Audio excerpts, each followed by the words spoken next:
Welcome to the Truth or Die podcast, where we tell the truth as if our life depends on it, because we believe it does. This is not a normal podcast. It's a movement. It's not entertainment. It's a wake-up call.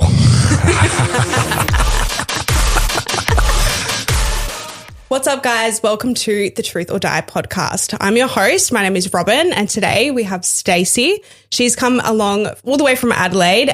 She's with the Endo Collective, and she is going to be helping us kind of unpack what endometriosis actually is. We're going to talk about a couple of things to do with endo. And yeah, would you like to introduce yourself? Hey guys, I'm Stacey. I am from Endo Collective, as Robyn mentioned. I am from Adelaide. Thanks for having me. You're welcome. What is endometriosis? For those that don't know, I'm going to explain it to you that it looks like mold, essentially. I describe endo to people that don't know that if you could see the human anatomy from the inside, imagine little mold bits just growing everywhere, because that's what it looks like. It sort of looks like that. Yeah. But I guess these little mold bits grow. You obviously get inflammation from it. You get a lot of pain from it. It can cause a lot of other issues. However, endometriosis it's not just a reproductive disease. It is a whole body disease. And that's what some people don't quite understand.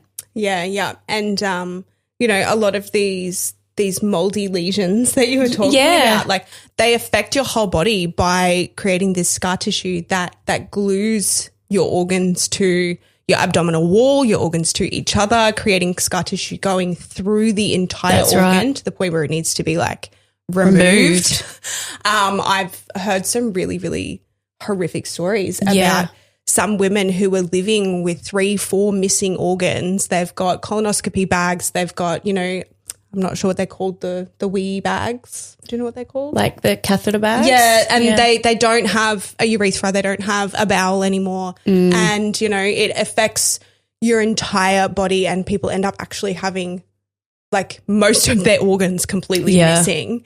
And the only reason that their body is still functioning is through medical intervention. That's right, yeah.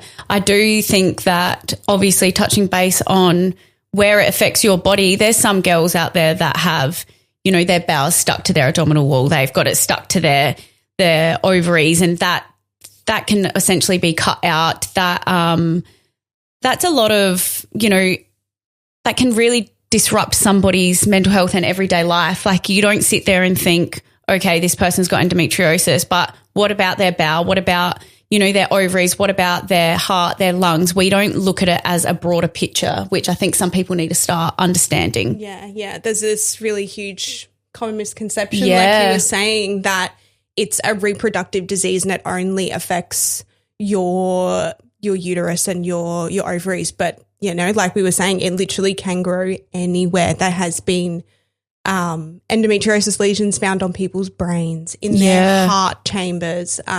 They've actually recently, and I just told Stacey right before this, that they've even found it in men. So that's just so wild. Like further proof that it's not just like a reproductive female period disease. Yep. It is a really serious disease that is completely robbing people of their bodies, their lives, their mental health, and there is just simply not enough research and awareness of what it actually is so that we can solve it. Like this feels like it should be relatively simple to fix because it's an inflammatory disease. Yeah, and I think now that, like you said, if men are being diagnosed with this, maybe we get more research, maybe there's more government funding out there that will help these men get diagnosed. And we don't know the statistics to that yet, but what happens if that statistics is quite high? Will we get more government funding for that? And will these women that have been suffering for 10 years or so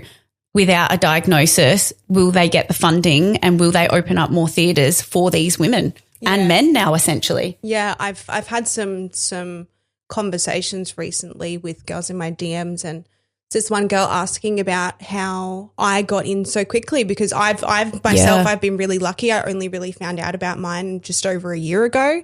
And I've already been booked in for surgery. So lucky. I've been so incredibly blessed, but there are girls out there who have just told me that because they live regionally, they're living like in the middle of Queensland, that their wait list at their local hospital is 6 years. It's wild. It's the same in Adelaide. You know, I had to push in Adelaide.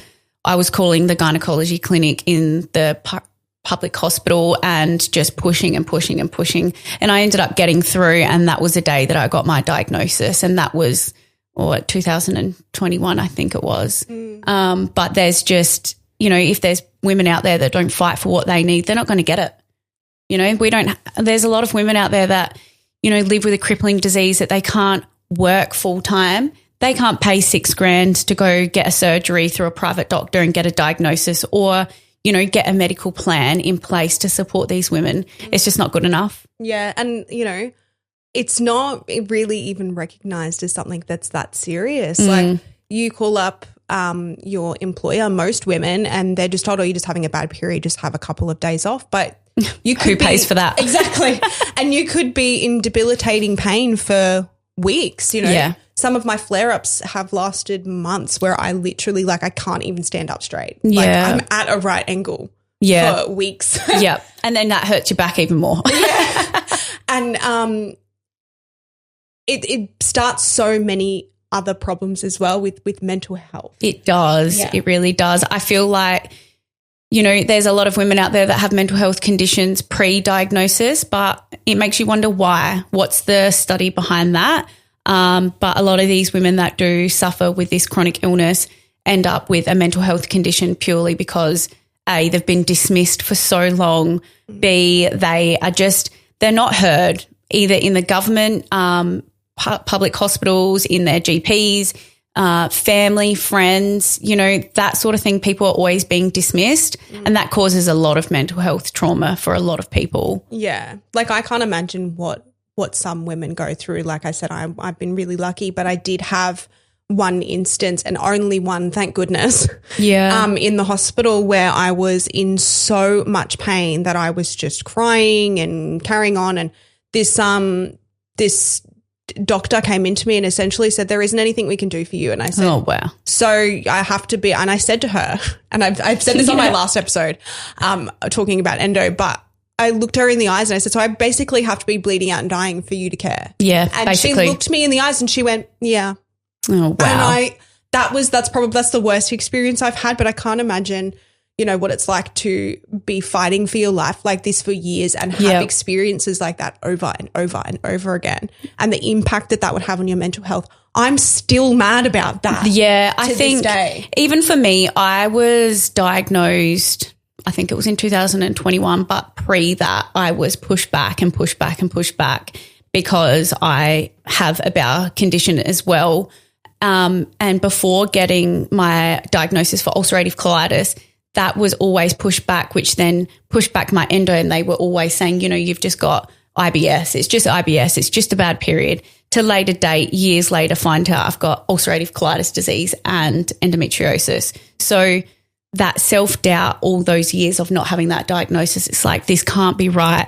You know, this cannot be real. You know, you got to sit there and think, okay, am I just being a hypochondriac, or am I actually in pain? Am I suffering? And turns out, yeah, I was. And there's so many other women out there that have bowel disease or have endometriosis, whether that be on their reproductive system or it's a thoracic case, we just don't have enough care factor and we don't have enough funding to support these conditions. Yeah.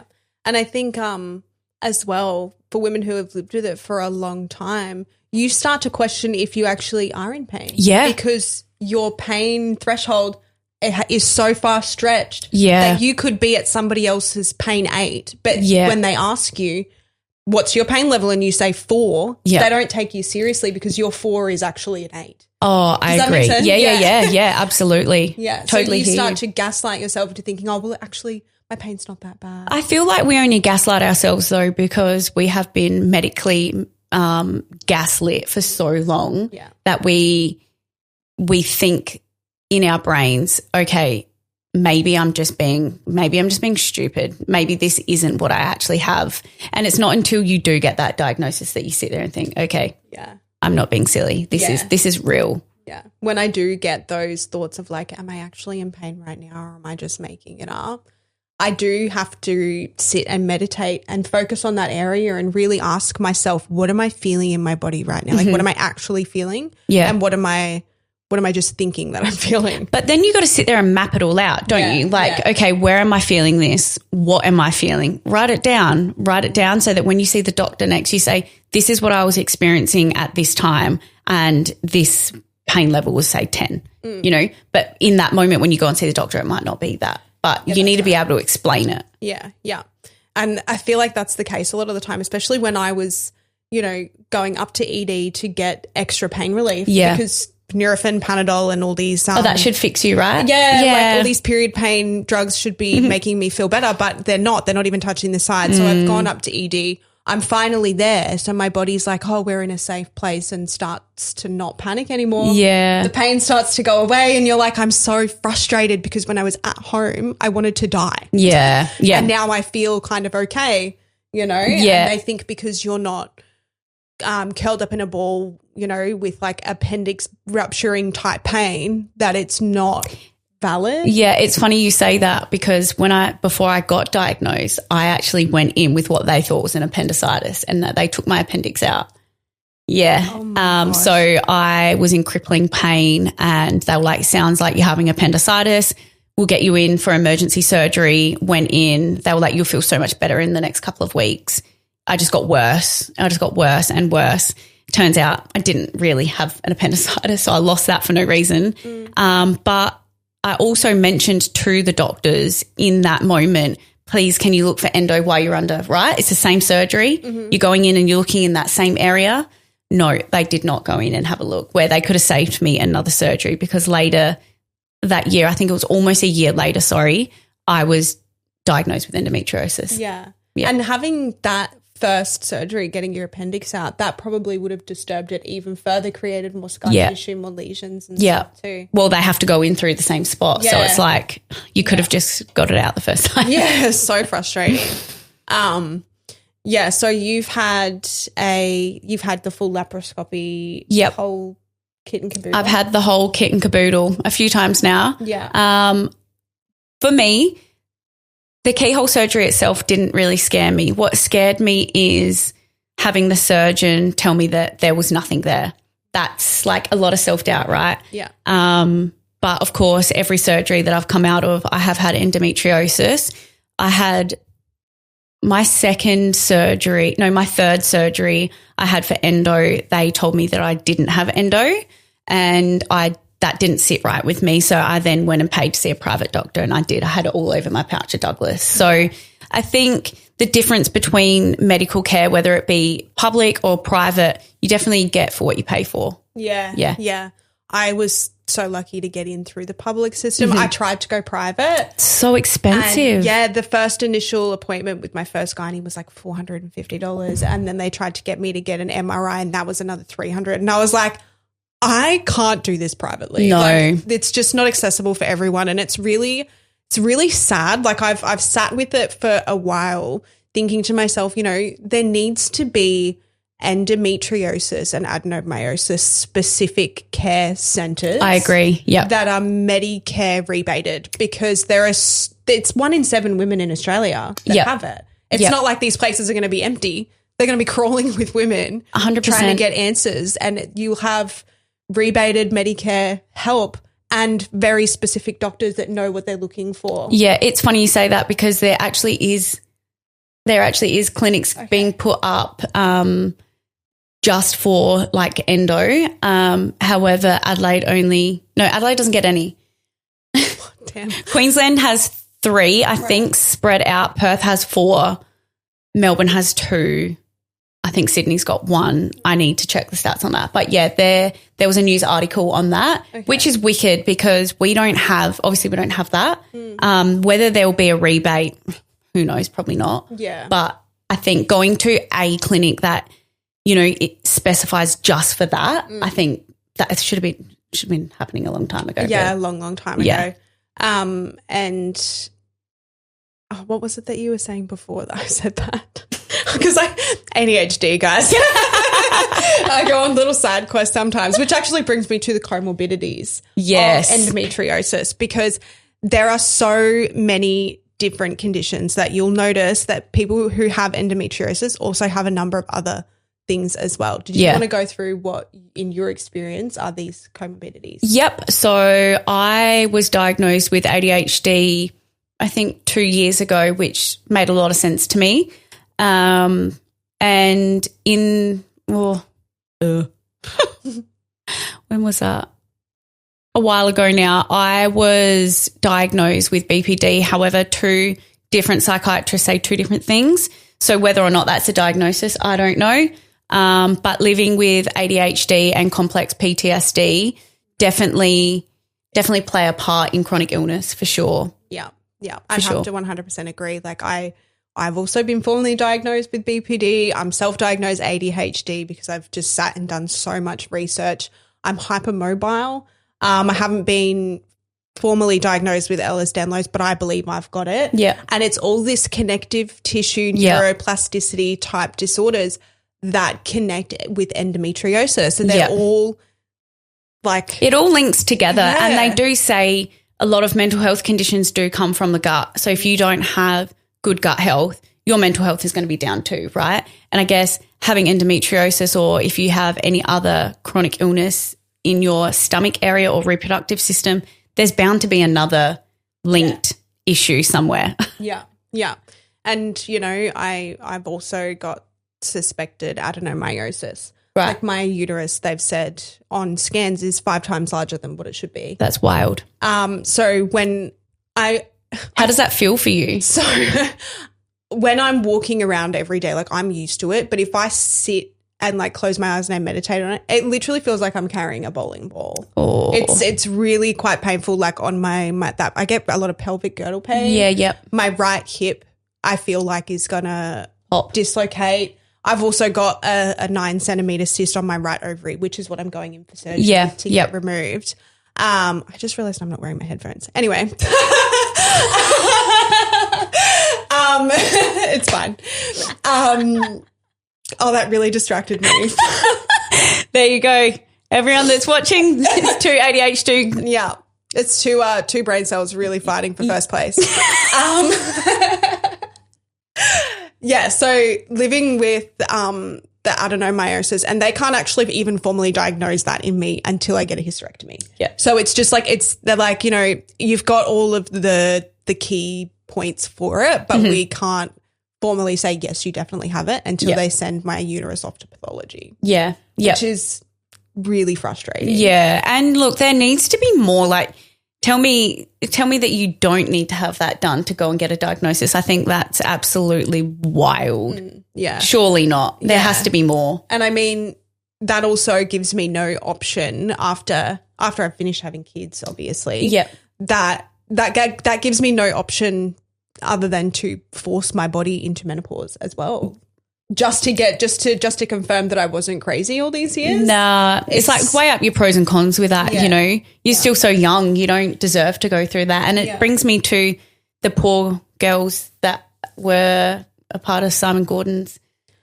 Yeah. You know, and everything that they have lost, and like that brings you to that sort of feeling like that's not fair. Yeah. So do you want to tell the people who are watching about, just give us the cliff notes about what it is that you're actually talking about, because I know that some people might not know. Yep. So there were actually quite a few women that have come forward in regards to Simon Gordon, who was a gynecologist in Melbourne. He basically was just hammer and tong in surgery, just taking these women for advantage and taking their healthy tissues and organs out. For what reason? He didn't have a reason. A lot of these women that had endometriosis were paying so much money for this surgery to lose organs each time. Later to date, find out that the pathology test states that they did not have endometriosis on those organs. So for a lot of these women, they have lost the ability and the livelihood of being a parent. they have lost that freedom of having those organs in their body. But yeah, to all the girls in Melbourne and I guess in other states who had interaction with Simon Gordon, I am so sorry. You really did not deserve that. And that makes me want to spread more awareness for what endometriosis really is and the mental health that goes with that. Yeah. And I think, you know, it's a whole other conversation around women's safety as well as that, you know, we deserve a safe place. We do. And this should have been one of them and it wasn't. And we were severely, severely let down and taken advantage of. But it also, for me, and I don't know about you, but going into surgery, like you've not had your surgery yet, what do you feel going in after seeing that case happen? It would be petrifying. It would be so petrifying. I'm actually terrified, and I had this conversation with Zach the other night and he was like, why would your brain even go there? And I said, because this is a reality. Yeah, and it hits close to home. Like, yeah. But this OR could be a theatre full of men who want to assault me. Yeah. And I'm going to be none the wiser. Yeah. Yeah. And he was like, that shouldn't even cross your mind. These are professionals. And I said, this happens. Yeah. Like, this is a real thing that happens to women. Like, they do this, that sort of stuff does happen and it's really sad and it's really effed up. But that is the thought process that my brain goes through. Yeah. And I guess we don't really have like any other thoughts because this is what people have lived. This is real. This is women out there that have literally lost everything for what? Putting their trust in a surgeon, paying money to this surgeon to lose everything. Yeah. Like that's not fair. So I think the stigma around women going in for surgery when they haven't had it, or if they have and then they go into surgery for their second, third, whatever, laparoscopic case, where's the trust? Yeah. Where is it? And like the only kind of safeguard that I will have that not every woman has access to is the fact that I will be married to my husband at the time of the surgery and I get to sign a contract that says he has medical say. So if they need to take an organ or something like that, they have to ask him permission. Yeah. And I think it should be like that no matter what. Yeah. 100%. And, you know, a lot of these surgeons will just go in and take it if you're not married and just come out and be like, oh, yeah, we had to. No. Because we didn't want to open you up again. Like, it's just not good enough. So that's the only safeguard that I've got that's making me feel better. That's wicked. But that's just not a reality for so many women. No. And it's just, it's just not good enough. There needs to be a more advocates in the hospitals with these patients who they get to have a discussion with these advocates, the advocates outside the operation. Yeah, I agree. Waiting, you know, to see how it's going to go and making sure that the doctors and the surgeons are doing the right thing. I agree, 100%. Yeah, absolutely. And like you said, there's a lot of women out there that don't have the freedom of that and that unfortunately are the ones that get trodden on. Yeah, it's really sad. You know, going back to the surgery stuff as well, like what you were saying earlier, like my biggest fear aside from that going into surgery is that they're not going to find anything. Yeah, self-doubt. Yeah, and there's so much, I know that there's so many women, I see video after video of girls saying like, you know, there's been a trend lately, I can't remember what it is, but they're like, you know, biggest fear is, you know, going into surgery and them not finding anything, and then they're on the other side of surgery and they're going, of course they did. Yeah, like, you know your body better than anybody. And you do, right? Yeah. Like you know when something isn't right. Even if you didn't know yourself pre-diagnosis or whatever, you still know something's not right. You still know if you've got pain, if you're sitting down, there's pain, you're in discomfort every day, something is not right. Yeah. Like no one can tell you otherwise, right? Yeah.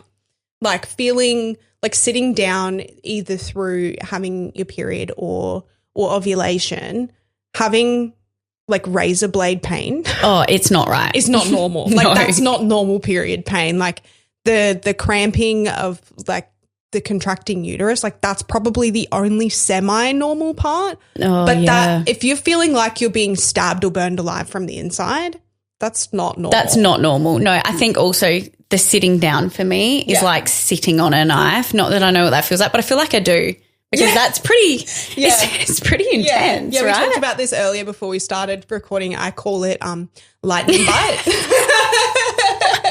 because it literally feels like you've been struck by lightning up your bum. Yep, And that's a good way of explaining it. Yeah, very good way of explaining it. Yeah, I feel any sort of pain, if you don't feel right within yourself, go see a GP and find one that actually cares. I know there's only a handful out there, but, you know, you've got to listen to your body and you need to do something about it because it can be life-threatening. Yeah. It really can be. Yeah, and I think the biggest piece of advice as well that I would give is document every single appointment that you go to. Make sure you have a report of the appointment.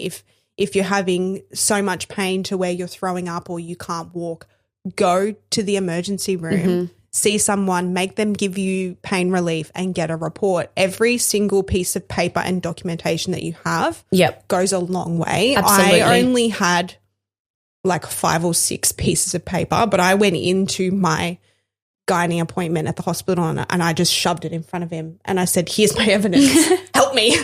And that's probably what helped. It. Yeah. 100%. Yeah. And he flicked through it and he was like, yep, we can do that for you. And I was like, fantastic. Yeah. So any sort of documentation, documents, any evidence at all. Yeah, videos, just prove yourself, which you should not have to do. Yeah. But that definitely does help. And that's very similar to what I did to a gynecologist at the hospital. I just kept calling and saying, I am suffering. Like, you have to help me. And it wasn't until I cried and cried and cried on the phone that they were like, okay, we'll get you in a bit sooner. And then, there it was. Yeah. Yeah. So good. And you've had how many surgeries did you say? I think I've had 5, including my appendix though. I had 2 surgeries in 1 year and that was last year. Yeah. Yeah. So it's one of my best friends. She's had it since I've known her. And she'll correct me in the comments if I'm wrong. She's had like over 30 surgeries in her lifetime. It is wild. And she's got, all these other problems as well. She's got Hashimoto's. She's got thyroid problems as well. Like, they all link together though. Yeah. That brings us back to everything else. We were just saying everything links together. Yeah, it's just this whole inflammatory issue. But that also makes me think about like, this might be far-fetched, but like what's in our food? You are so right. You are so right because I had this conversation with my mum and yes, my mum will comment on this as well. She believes that it all comes from food. Yeah. 110%. Yeah. Because like the pesticides that they spray on it and that's right. Like there is something in there that is making people sick. Because whilst I understand that, 200 years ago there wasn't the amount of advocacy that there is now. Yeah. I know for a fact that this likely didn't exist 200 years ago. No. Because our food was so clean. Was just food. No chemicals, nothing. Nah. No preservatives. Yeah. It was just fresh. Yeah. And so they're spraying some crap on our food to keep us sick so they can sell us drugs and it's just this big flow-on conspiracy. Effect. Yeah. I could go on for days about that. Yeah, no, I'm glad you touched base on that because I strongly agree with you and it brings me to intolerances to food. A lot more people now are becoming gluten, dairy and gluten and dairy intolerant, and that was not really a big thing back years ago. I remember when my grandma was alive, I told her that I can no longer eat her caramel slice and she was beside herself. She was like, what do you mean you're allergic to flour? Yeah. And I'm like, yeah. She goes, no, that's not a thing. I'm like, it is. Yeah. But back when she was, a little tacker, that sort of stuff wasn't. Yeah. It wasn't bleached. No. Flour. And the wheat wasn't sprayed with folic acid. Yeah. That's wild. To keep the bugs off. Yeah. Yeah. That's crazy. It's crazy that it's actually not the food that we're having intolerances to. It's the way that the food is processed. Yep. It's the chemicals that we're allergic to. Yeah. Yep. Yeah. And my mum has said this to me for years. Yeah. And do you know what? She's probably right. Yeah. Go, Mum.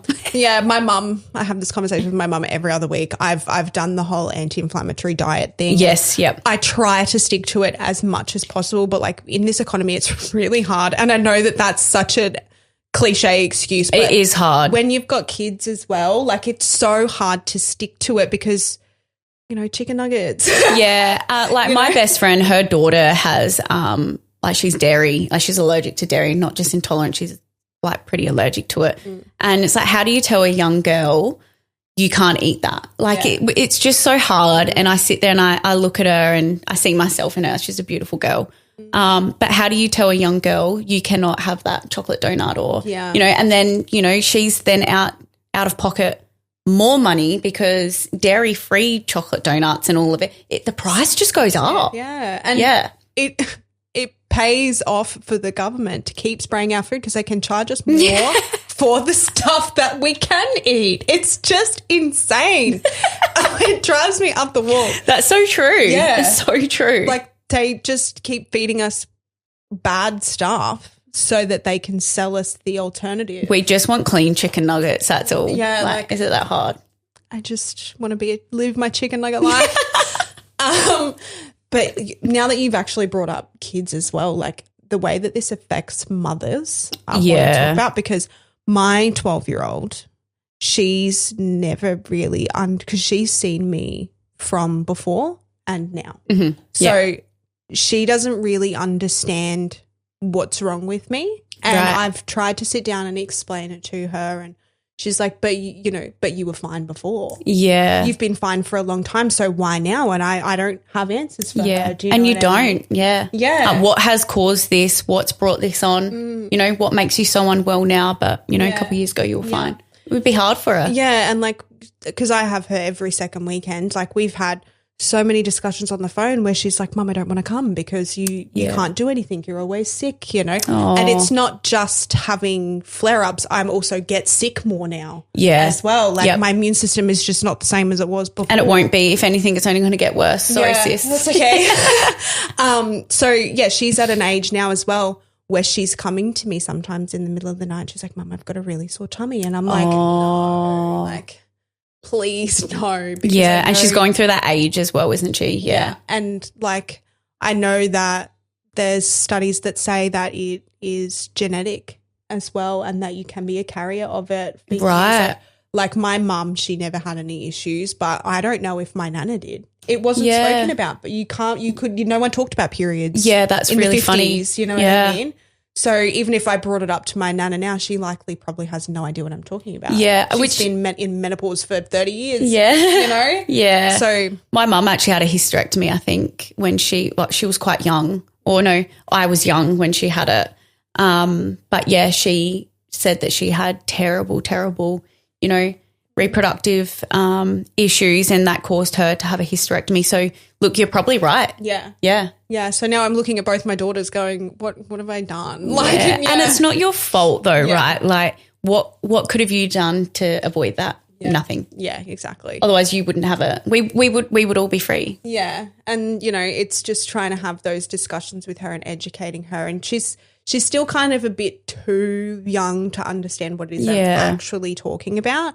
But, her stepmom has endo and she doesn't suffer with as much pain as I do. So when she sees, her stepmom living and thriving and working full time and doing all the things and she knows that she's also got endo, she's looking at me like, but why are you like that? I think it affects a lot of people differently, right? That's right. There's obviously all different stages and people have it in different areas which can make them more debilitated and, it's a flow-on effect. Yeah, yeah. And it just, such a hard discussion to have with such a young It is hard. And it's a hard discussion to have with yourself, let alone to explain it to your daughter. I feel even explaining it to my mum years ago, how do you fully express what you feel to someone that doesn't have it? Yeah. That's really hard.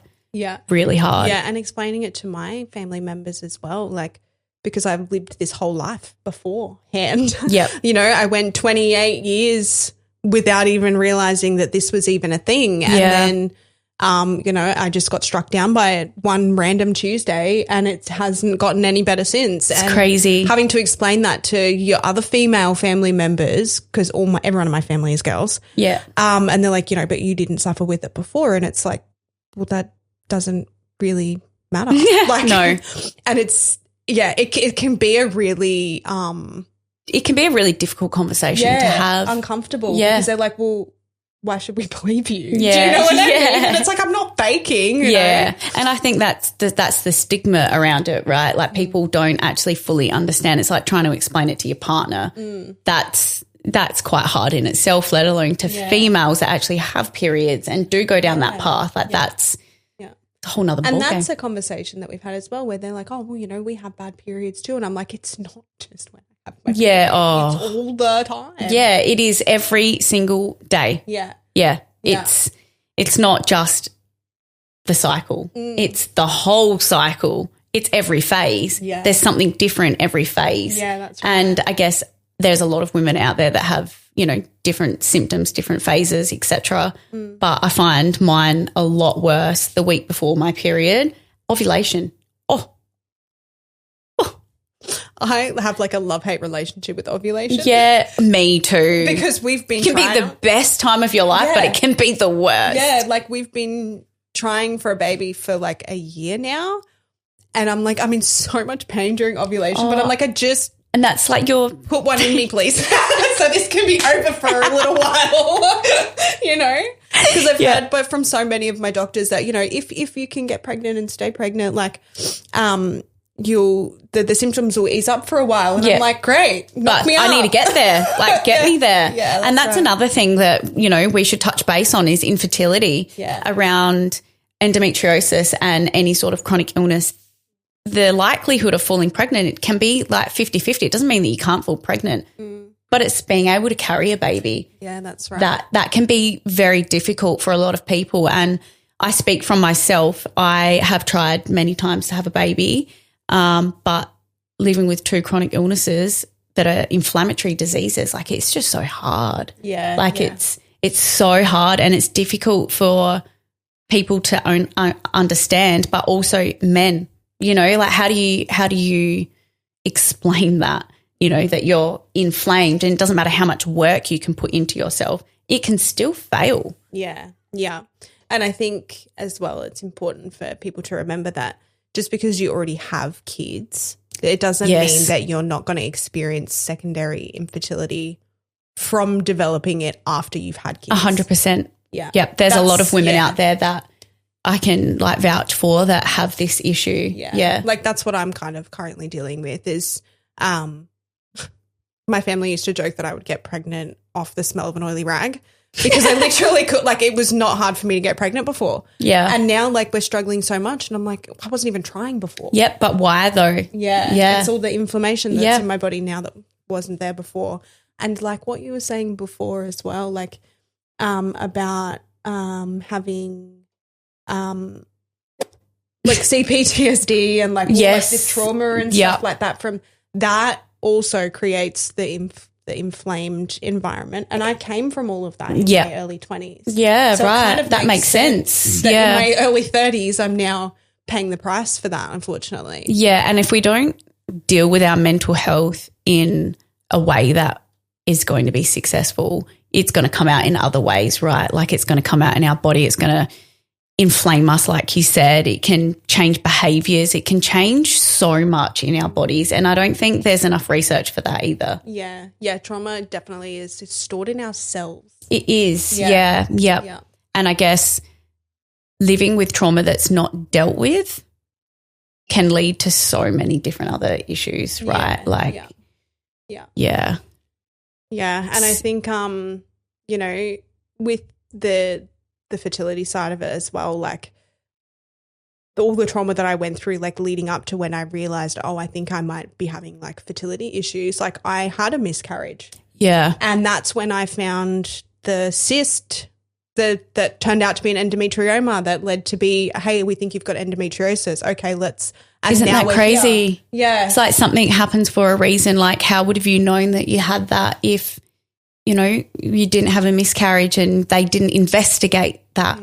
You know, that's it's crazy. Just this big snowball effect of trauma being built up in the body and then all of these things having to happen, and then now you've got to figure out how to get around it so that you can actually, like, neither of my pregnancies were planned. Like I've got 2 kids.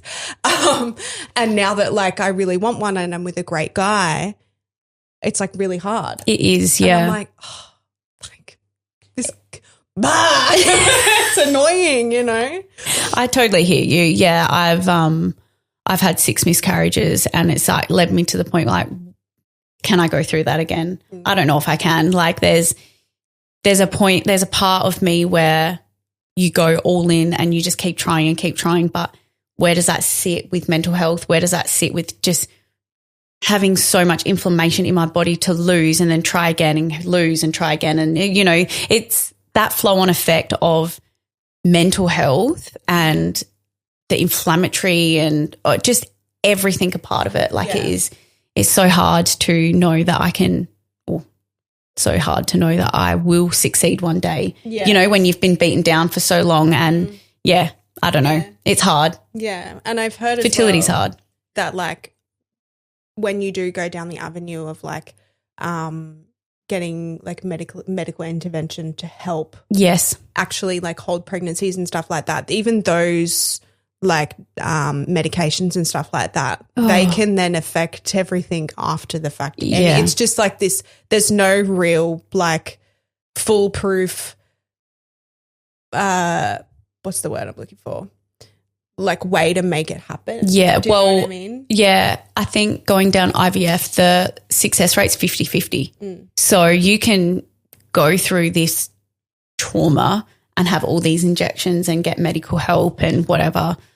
The likelihood of it succeeding is only 50%. Like it's crazy. Yeah. Yeah. I've just watched this girl for quite some time. She's been going through her IVF journey for quite some time. She's been trying to conceive for ages. Yeah. And she's got PCOS, but they also just did a surgery on her and they found deep infiltrating endometriosis.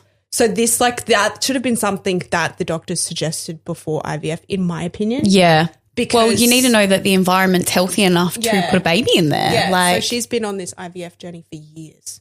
That's not cheap. So not cheap. Now just discovered that, you know, there was likely not any chance of those embryos even implanting because of it. And she's just wasted all of this time. And it's like, I just couldn't imagine how hard that would be. Yeah. As well. That would be so mentally draining, and that's really disheartening. That's really disheartening to know that a gynecologist would not make sure that the area is so healthy and ready to go. Yeah. That's just setting someone up to fail, isn't it? Yeah. And with my gyno as well, when I go in for my surgery, he's doing the laparoscopy, checking for endo, getting any lesions that are in there out. But he's also doing the cystectomy, so getting the cyst out. But he's also going in through my cervix and doing a full like DNC clean out of everything. Yeah, right. Because I've told him, hey, we're trying for a baby. Yeah. So clean the environment. Yeah. And that to me, that's a good doctor. That is a good doctor. Yeah. He's looking at all bases. He said he'll look at pretty much my entire abdominal cavity. Yeah. And see, that's what you want. You want a doctor that is all in for you. That's not just all in for them, and not like bagging out public doctors and stuff, but as a public doctor, that is really good. Yeah. You got lucky. Yeah, I did. Yeah. I was so shook when you sent me that message, like, oh my God, I got in. I was like, what? Yeah, even like I was saying to you and I was saying to Zach at the time, like I had this whole speech prepared.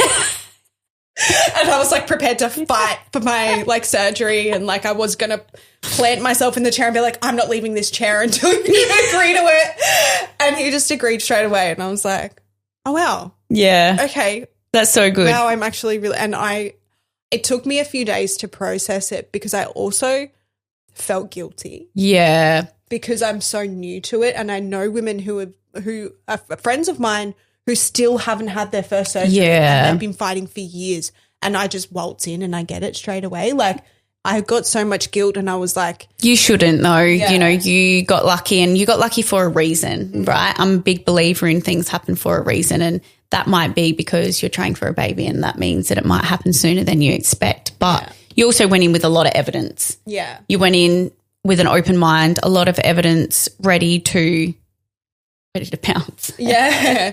I went into battle that day. But it took me a few days, almost a week, to even say anything on my social media about it, because I was like, I don't want this to dishearten anybody. But that's where we're our worst critics, right? You should be so happy and proud of what you've got. But we sit there and we think, okay, I feel really bad for these other women, which we do. We will always hold this guilt, but be happy and be proud that you got through because you deserve it. Yeah. And there were a lot of really negative comments, especially on TikTok. And, no hate to like these women or anything. They're hurt people, unfortunately. Yeah, yeah. But I just want to put a call out to anyone who does feel the need or feels the urge to leave these types of negative comments. Yeah. Just don't. Yeah. What are you gaining from it? Yeah, like you're pitting yourself off against us. Like we're all in this together. Yep. A win for one of us is a win for all of us. Yeah. And if you were to get your surgery before me, I would be, cheering next to you and being like, wow, that's such a win for the whole community as well. Like, I, had a bunch of, not nasty, but just like, well, that's great. I've been waiting this long and rah, rah, rah. And it's like, it's not helping anyone. It just makes me feel worse. Doesn't make you feel any better, So let's just like lift each other up. Yeah. Like love one. I feel like the girl community can be a really good place, but it can also be a really nasty place. Hey, but I also do a call out and I just want to say, let's stick together. Like you said, we're all in it together. No one's bigger and better than anybody else. We're all down the same path, some worse than others. And we hear you and we see you. Let's just stick together and be kind. There's no reason to be nasty. Like, what are you gaining from it? Let's, like I said, stick together and let's fight the battle. Yeah, 100%. There's also another conversation that I wanted to have that's quite a controversial one in the endometriosis community. But I wanted to get your views on it and also share some of my views as well. Yep. And anyone in the comments who wants to share their views, go for it. There's been a lot of debate in the endometriosis community about comparing endometriosis to cancer. Yes. What's your views on it? What have you heard? Look, I haven't heard too much, but what I have heard is that it can basically be just as bad, if not on the same cycle as cancer. Endo and cancer coincide together. I haven't heard too much, but I know that the pain level and the what you have to go through is basically the same cycle, right? Yeah. Yeah. What have you heard? So I've heard that in the science community, all the smart people have pretty much said that endometriosis is like one molecule acting difference away from cancer. Yep. So it acts in the same way. It has its own like life system cycle. It's ignored by our immune system. It's got a lot of the same qualities as cancer, but there's a lot of people who are in the endo community who have had cancer. Yes. Are very upset about it. I think the more research that they do on this, the better. I'm not against the study that they've done. I strongly do believe that, yes, this is possible. And I do believe that, if there's been the slightest bit of study on cancer and endo and how they act as the same, I don't doubt that that's not a thing. Yeah. And, there's also been some women come forward that say that they've been treated for endometriosis using cancer chemo. Yeah. And it's worked. So I know that it's that's really, like brainwashing, like that. Yeah, it's such a hard one because there's so many people who have cancer are coming forward and saying, well, cancer kills and endo doesn't. Yes, that's so wrong though. Yeah, it is a very, very high misconception that endometriosis doesn't kill people. Whilst the disease itself doesn't kill people, neither does cancer. Yeah, it's the complications that come along with having cancer that kill people. Same with endo. And it's the same with the medical treatment, right? Like you look at it like having endometriosis, you're going in multiple times for surgery. Who's not to say that the risk factor of getting an infection post-surgery, that can kill you. Yeah. With cancer, you go through all this chemo, you become fragile, you become brittle. It's basically very, very similar acting treatments, right? Yeah. And who's not to say that someone's endometriosis is on their lungs and it spreads that bad that's how they pass. Yeah. People just look at it as endo is a bad period. Yeah. There's no more to it. And that's where that's why we talk about these things, right? Just so we can raise more awareness around what it actually is and what it does to our body. Yeah, yeah.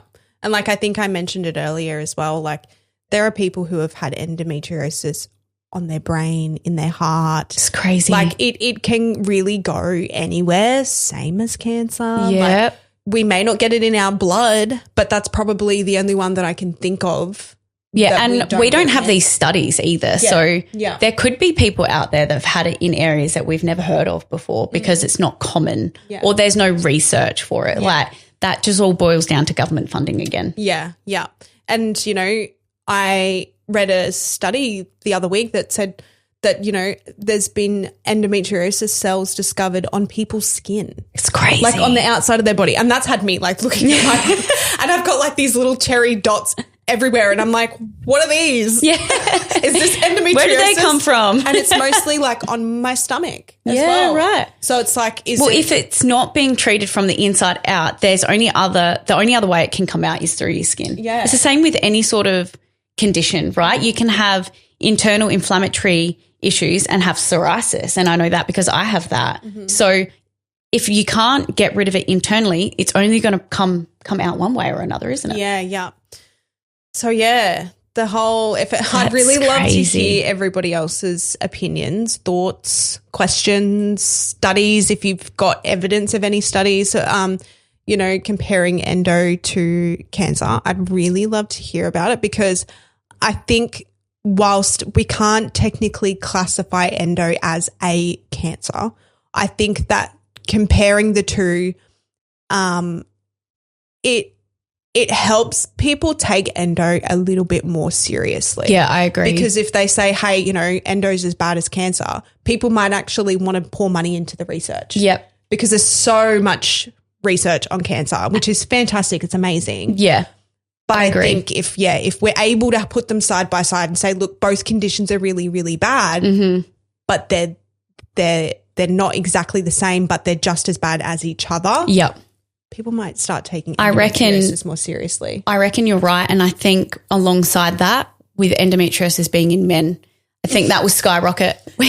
If we get more research and funding to understand the difference between the cancer and endo and men having endo, I think we will be in luck in terms of spreading more awareness and knowing exactly what it is. There's so much more to endo that we probably don't even know about. Yeah. Like you said, coming out on the skin, men being on the brain, I think there's so much more to this disease than we actually know.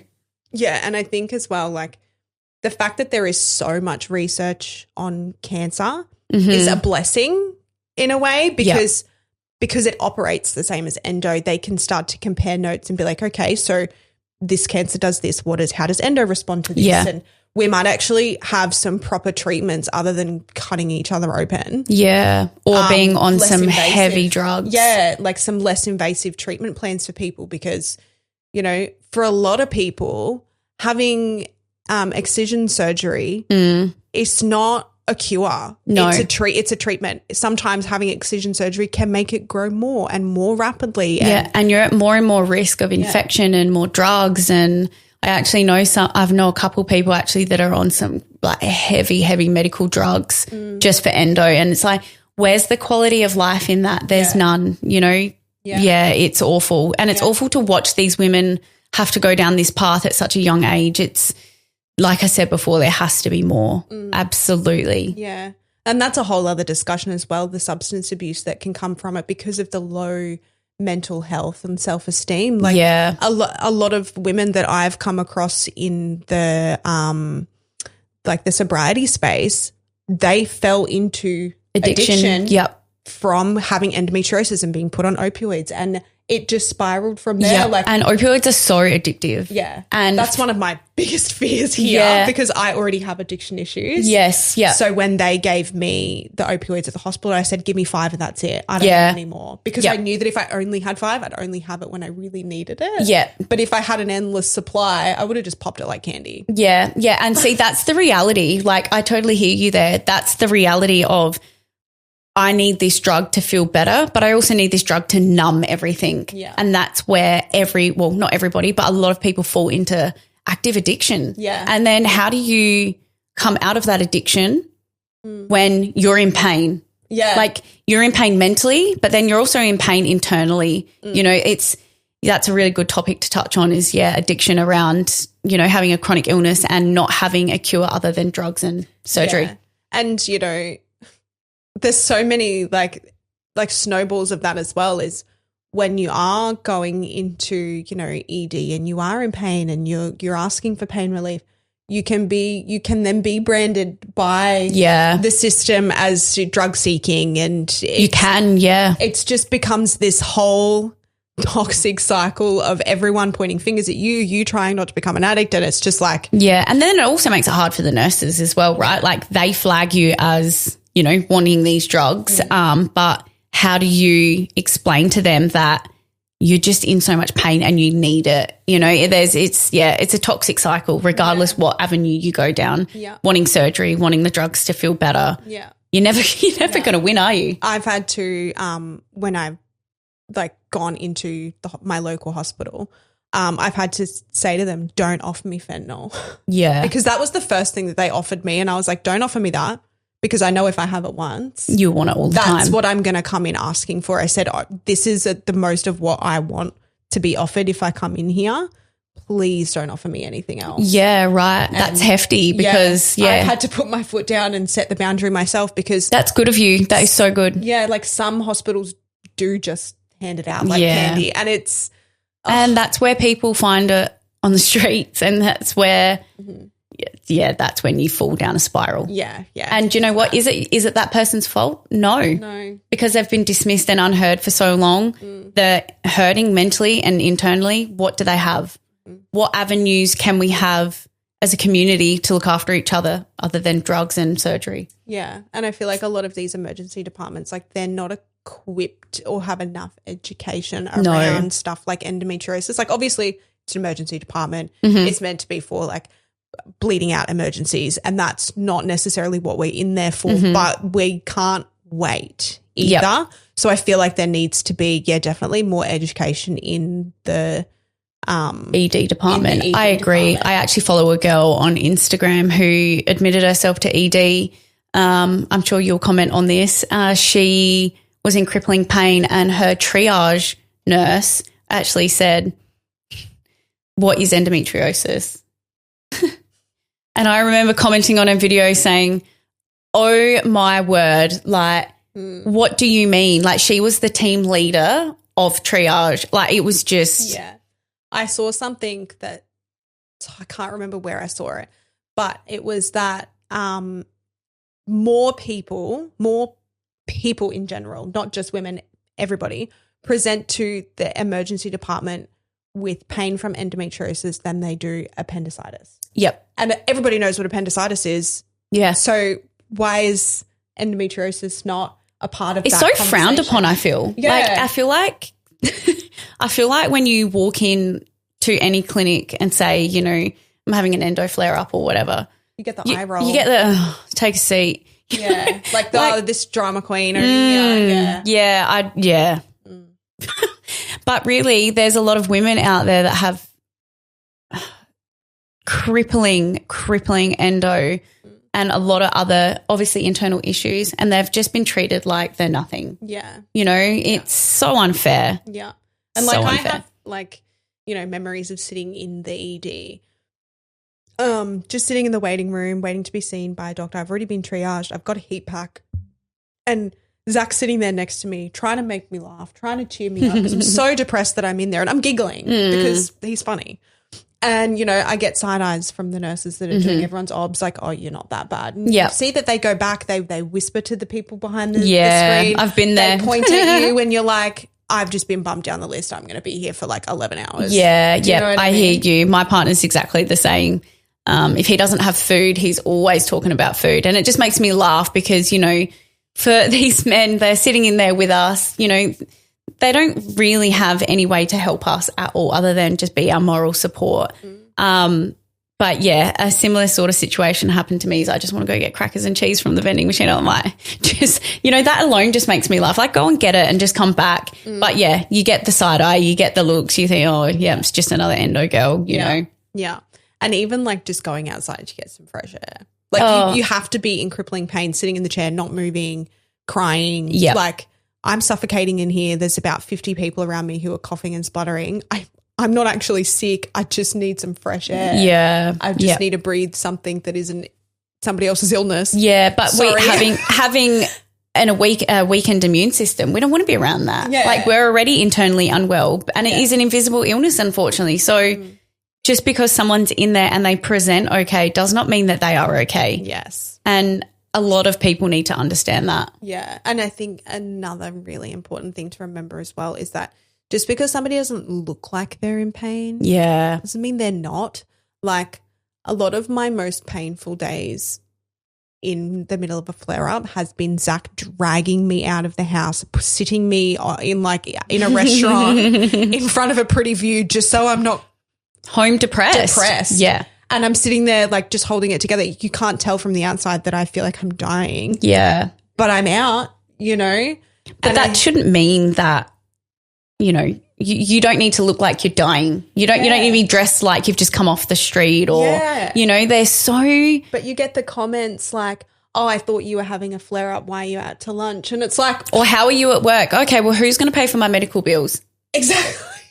This disease is very expensive. Yeah, 100%. And like I haven't worked in years.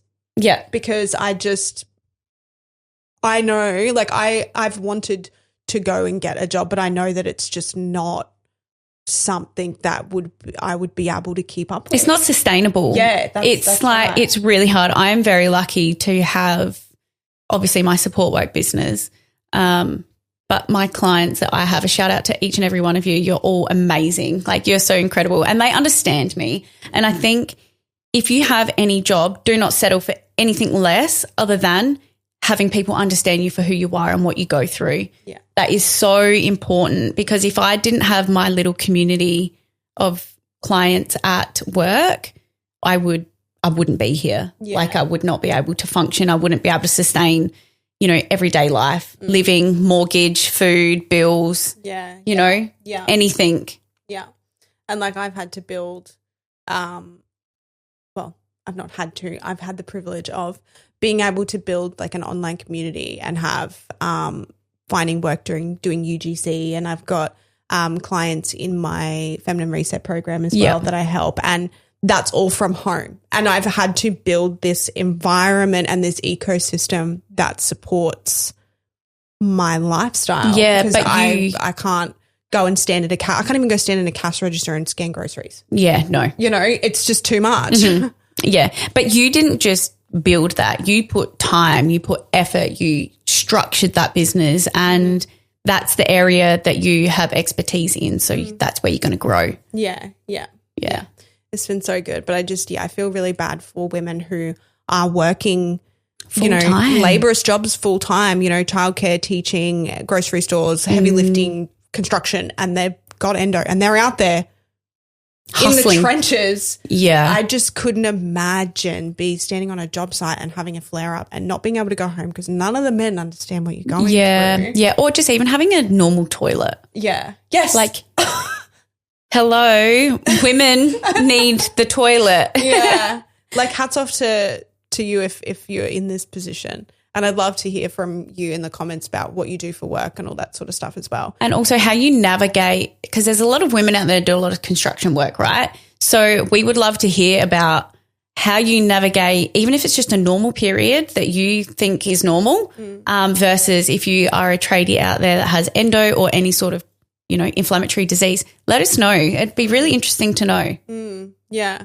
Because I remember when I was a waitress, I had to have a chair that was next to the phone, like around the corner, so that when I wasn't running meals or taking orders or making drinks, I was sitting, because whilst back then I didn't know that it was endo or adenomyosis, it was like there was a bowling ball was going to fall out of me, like all my organs it was horrible. The pressure. Yeah. And so I had a really great boss where I was like, I need to sit. If I don't have to be standing, I'm not going to be standing. Yeah. But just having a service job like that was tough. Yeah, it is tough. And I feel that's where it brings me back don't settle for anything less in your work industry. Yeah. It's so important for your boss or your colleagues or, you know, even family and friend members. You know, you have to be understood, and if not, walk away. Yeah. It's not worth the mental toll when you get home and you overthink and you just feel very bad. Yeah. You only get this one life as well. Like, it's not such a cliche thing to say, but it's so true. Yeah. And I think for people that don't have a chronic illness, they don't view things through our lens. And I think having this new perspective on life and having one life only, it's a big change in mental, like in a mindset to have. Big shift. And as bad as this sounds, like, you are replaceable as well. So in your replaceable. Job. And once you realize that, you will then move towards things that actually make you happy and that do support your life, and you're not burning yourself out and not honoring your own body to build someone else's dream. Yeah. Like, it's just not worth it. It's not. No, I totally agree with you. Yeah, absolutely. I mean, that's why Zach and I are on this journey that we're on, building our own empire, because I realized and he realized, hey, what are we even doing? Like, we're working so hard to build other people's dreams and other people's businesses. Why not build your own? The same effort and building our own. Yeah. Like, that makes zero sense. Is there anything else that you would like to touch on while we're still here? Do you? Still can't believe you don't have your headphones on. It's fine. No, I don't think so. Okay. Awesome. I think that we've pretty much touched on everything. If you do have any questions, or did you want to talk about how it's affected your relationships? Oh, yeah. Yeah.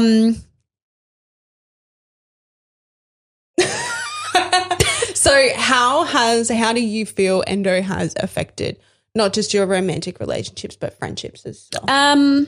Good question. I think touching base on personal relationships, it can be very hard. It can be mentally and emotionally draining for the other person. I do know that if you don't have an understanding partner, things are going to go up shit creek big time. It's important to have someone that wants to understand, and if they want to, they will. So to all the women out there that don't have this freedom of a partner who wants to understand them, there are some out there. And I have had a lot of women reach out to me and ask me about this question and how I've navigated it. I'm not going to sugarcoat it. It's not been easy. It's actually been very hard. But I guess taking the time to put your own feelings on the table and listen to your partner's feelings and try and negotiate as a team and try and understand each other's needs and how that might look like, that's I feel like you need to have someone that understands you, someone that wants to go to your appointments and understand, have them understand through a professional's point of view.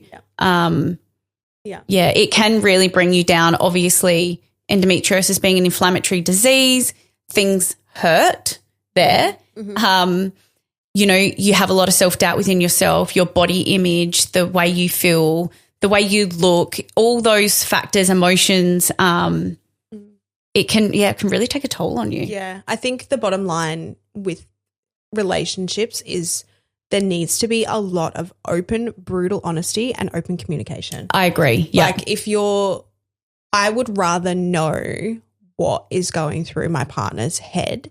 Yes. So that we can talk about it and come up with some sort of understanding, because, there's a lot of things that men won't understand. Yes. That they're only going to understand if they're able to speak freely. Yes. Without you feeling offended. Mm-hmm. Like, one of the big conversations that Zach and I had was he was starting to find other people attractive because I had stopped taking care of myself. I wasn't showering. I'd gained a lot of weight. I was depressed. I was crying all the time. And he was just like, where's the sexy, lively woman that I fell in love with gone? Like, she's gone. I'm, that chick over there looks really good. Yeah. And he came to me and he told me, hey, like, I'm starting to have thoughts of wanting to be with someone else, but I don't want that because I love you. Yeah. Yeah. And I met him where he was at. Yeah. And we spoke about it. Yeah. And that's so important. Yeah. We were able to build on that and have more open and honest conversations. But I think when you don't allow that space for them to come and say what they're struggling with, it creates resentment from them. Then you start to resent them and it's very toxic. Yeah, I can relate. I went through something very similar.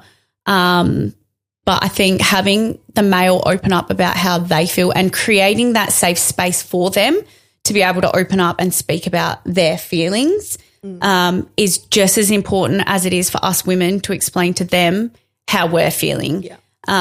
Nick and I, we have a really, really good communication relationship now. And like you said, if, they start looking elsewhere, it's not their fault really, is it? It's because just how they're made. Unfortunately.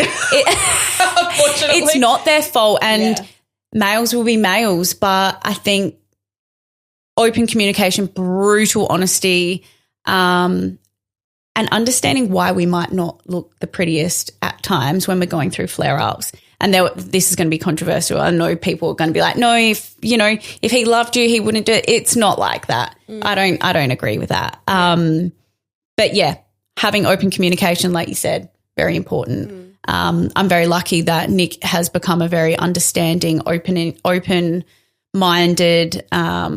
very caring person and wants to go to my appointments and understand me and what I go through and what the recovery time will look like and all of the things. So thank you, Nicky boy. You're the best. Yeah, I've even with Zach, it's still a work in progress in regards to like helping out around the house and stuff like that. Because he works outside of the home. Yeah. I'm at home, but he also works from home too. So my job is those classic gender roles. I take care of the house. Yeah. But when I am in the middle of a flare up, I can't do any of that stuff. So it's too much. He's slowly starting to learn how to use the washing machine. And, put the dishwasher on correctly and pack it properly. Yeah. Because don't just throw it in. That's right. And I've said to him, helping is one thing, but helping in a way that's actually helpful makes a huge difference. Like if you're just throwing stuff in the dishwasher and putting it on and then I have to put it back on again because it hasn't been, like, that's not helpful. You know? So actually, bless them. Like actually doing things the way that that I would like them to be done. Yeah. That's what's helpful. And like it's still a work in progress. He, bless his mum. Hi, Carmel, love you. She very much did everything for him. Yeah. So I'm like having to house train him. It's not something that he ever thought that he would have to do, but because he loves me and he can see, she's in pain right now, I've got to step up. Someone's got to step up. That's right. Yeah. It's about communicating my needs of him. Yeah. And it's taking initiative, isn't it? Like, I know that the gender roles are usually us in the kitchen and cleaning and looking after the house and whatever. Having Nick step up has been, I can't even explain, like that role that he has taken on as, the outside worker and the inside worker has been sensational. Like he will come home and put the dishwasher on and he knows not to touch the washing machine because sacred space. Don't touch my washing machine.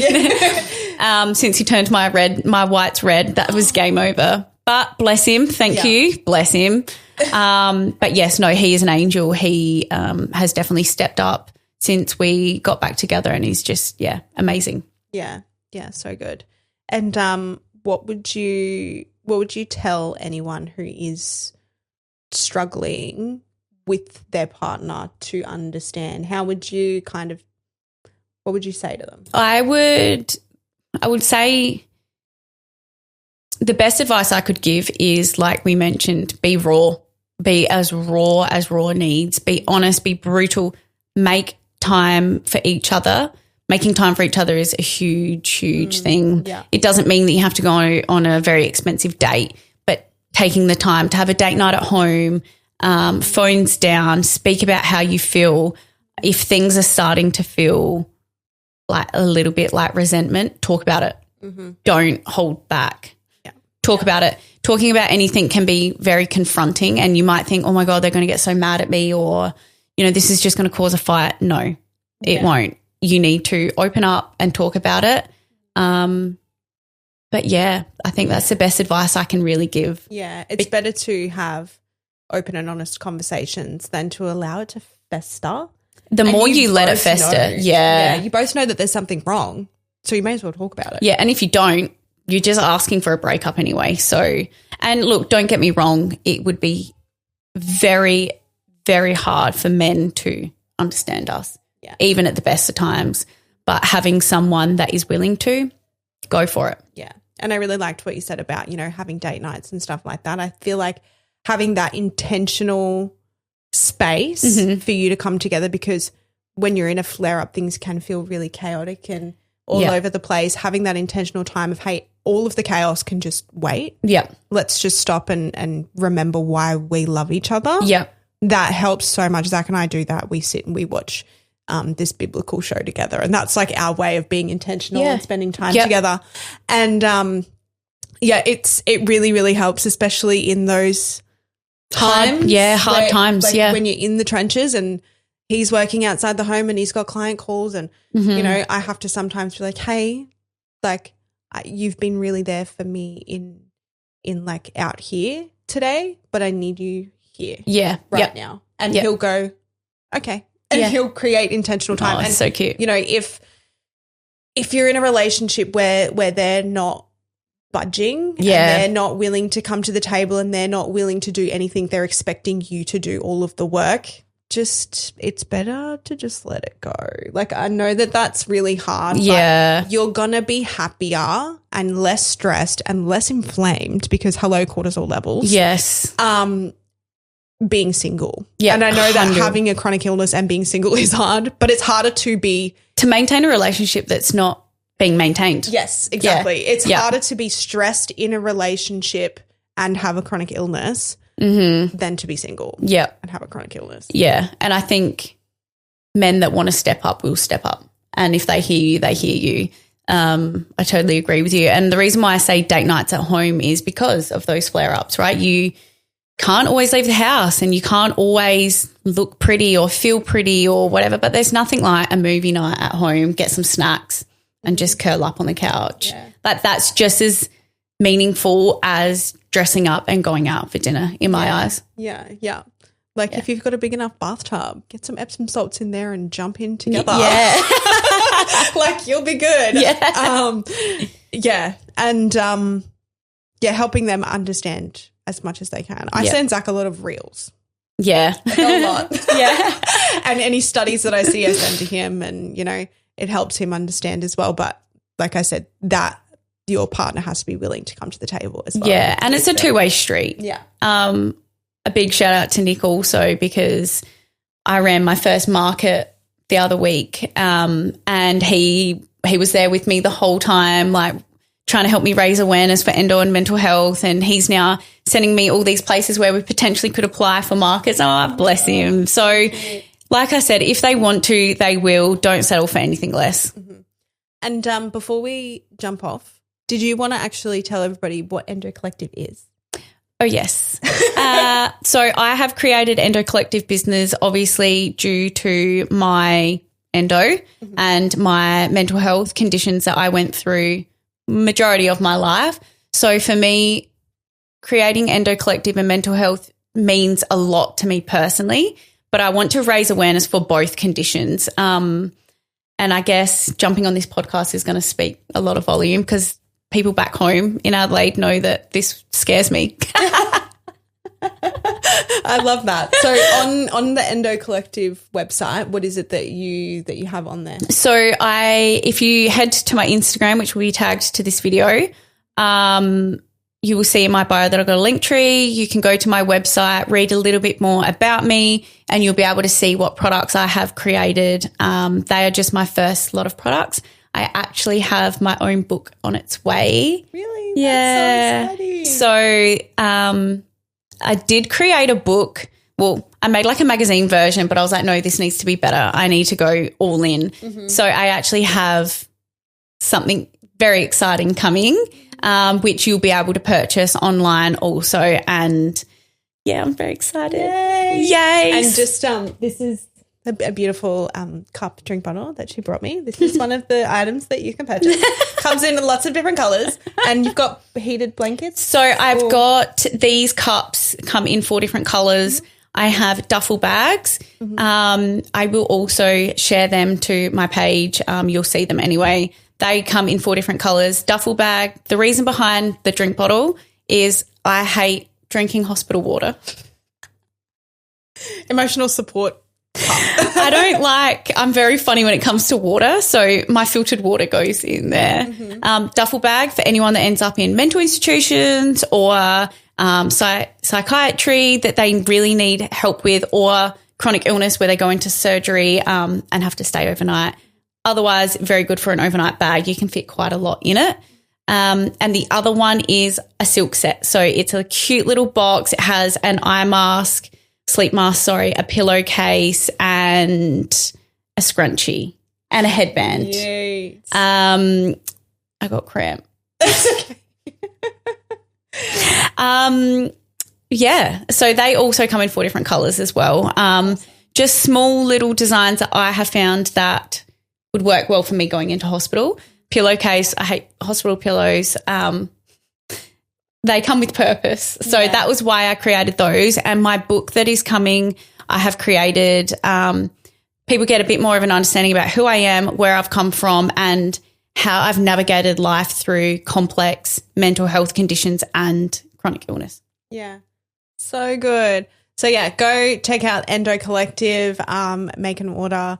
I absolutely fell in love with your page from the moment I saw it. I was like, oh my gosh. Like, you see a lot of chronic illness stuff and it's all aesthetically pleasing, and then there's me. Well, no, what I was actually going to say is that a lot of the like chronic illness stuff that I've seen has been like, really dark humor. Yeah. And, like really bright, bold colors and stuff like that. And I love the like minimalistic stuff. So like I've never really been able to find anything like that. Yeah. So yeah.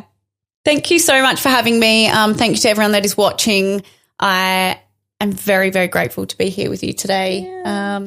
But yeah, thanks to everybody. So welcome. Than you so much for coming all the way from, I can't believe you come all the way from Adelaide. I'm like, someone's coming from Adelaide to be on my podcast. It's so and good. Not to mention I stayed in a hotel that's very far away from here. So we've had a journey, but it's what makes it right. Yeah, it's been so good. Well, thank you so much for coming on. Thank you. It's been an absolute pleasure. And if you've got a chronic illness or endometriosis or any mental health issues, please reach out to one of us, leave a comment on this video, and someone will be in touch with you. But we love you guys so much, and thank you so much for listening to us just yap. Yeah, it's good yap. Yeah, it was good. I feel like we touched on a lot of important things. If there's anything that you think that we missed, let us know in the comments, and we might do a round 2 one day. Yeah. But anyways, we could have something in the works for you also. Yes. Yeah. Love you so much, and I hope you have a great day. Bye.